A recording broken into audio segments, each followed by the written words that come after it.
देखिए, आम आदमी पार्टी की दिक्कत क्या है कि उनके पास जो एक सामान्य सार्वजनिक पटल पर एक किस तरीके से बातचीत करनी चाहिए, किस तरीके से औरों से व्यवहार करना चाहिए, उसकी कोई सीख नहीं है।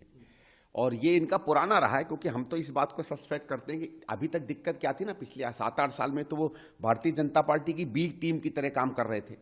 अब हो सकता है उनको लग रहा हो कि भारतीय जनता पार्टी को उनकी ज़रूरत नहीं है, इसलिए वो इंडिया अलायंस की तरफ देख रहे हैं। और ठीक है, इंडिया अलायंस के कुछ लोगों ने कहा कि भाई इनको भी इंक्लूड कर लीजिए, भले ही छोटी पार्टी हो, एक आध राज्य में हो, लेकिन इनको इंक्लूड करने की एक बात चल रही है।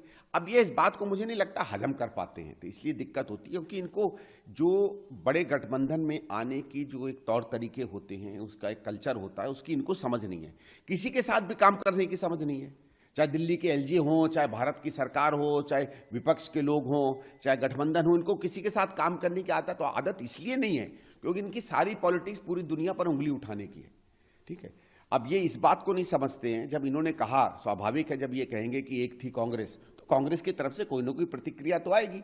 लेकिन एक बात ये नहीं समझ रहे कि आने वाले समय में माताएं ये भी कहेंगी कि एक पार्टी थी जो आजकल तिहाड़ में मिलती है। ये बता दे कौन सी ऐसी पार्टी है जिसका 40% नेतृत्व जेल में हो।